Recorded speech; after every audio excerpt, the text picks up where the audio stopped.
bạn nghe, chúng ta ngày xưa sát vai cùng chung dưới mưa. Thế nhưng giờ tôi trắng đôi bàn tay, có ai cùng chung đắng cay. Bạn và tôi hứa cùng nhau vượt gian nan khó khăn, cho dù qua muôn ngàn năm vẫn thế. Bạn cần tôi ngại chi, vì anh em có nhau, dẫu rằng tôi không giàu sang phú quý. Rồi đến hôm nay không được như mơ, giờ xa cơ giờ lỡ bước chẳng thấy ai bên mình. Chỉ trách sao ta hết mình hy sinh, chẳng toán tình bạn coi khinh, hỏi còn đâu nghĩa tình. Và nếu như có lúc bạn không may cùng như tôi, bạn sẽ thấy những chân lý cuộc đời. Dù có ăn chơi phiêu bạt muôn nơi mà chẳng ai chơi, thì cuộc sống bạn cô đã suốt đời. Đừng sống vì bản thân.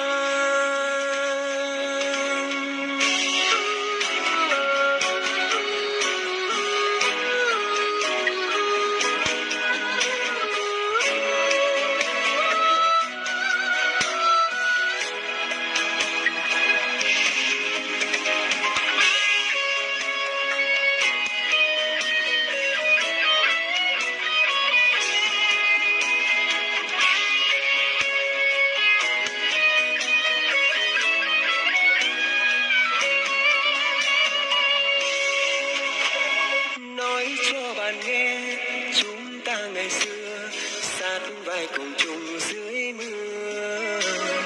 Thế nhưng giờ tôi trắng đôi bàn tay, có ai cùng chung đắng cay.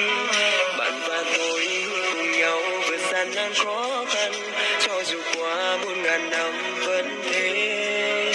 Bạn cần tôi ngại chi, vì anh em có nhau, dẫu rằng tôi không giàu sang phú quý.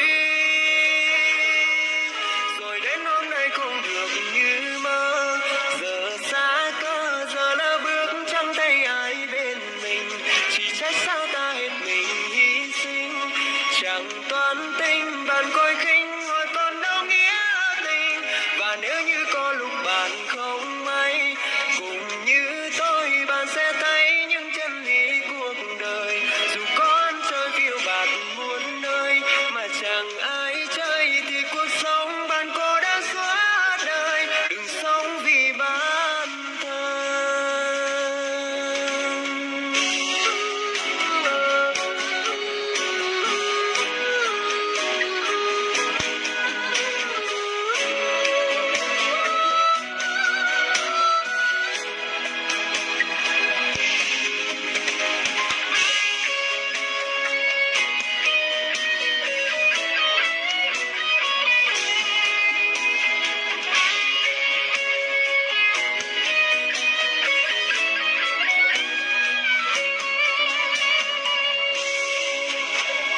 nói cho bạn nghe, chúng ta ngày xưa sát vai cùng chung dưới mưa. Thế nhưng giờ tôi trắng đôi bàn tay, có ai cùng chung đắng cay. Bạn và tôi hứa cùng nhau vượt gian nan khó khăn, cho dù qua muôn ngàn năm vẫn thế. Bạn cần tôi ngại chi, vì anh em có nhau, dẫu rằng tôi không giàu sang phú quý. Rồi đến hôm nay không được như mơ, giờ xa cơ giờ lỡ bước chẳng thấy ai bên mình. Chỉ trách sao ta hết mình hy sinh, chẳng toán tình bạn coi khinh, hỏi còn đâu nghĩa tình. Và nếu như có lúc bạn không may cùng như tôi, bạn sẽ thấy những chân lý cuộc đời. Dù có ăn chơi phiêu bạt muôn nơi mà chẳng ai chơi, thì cuộc sống bạn cô đã suốt đời. Đừng sống vì bản thân.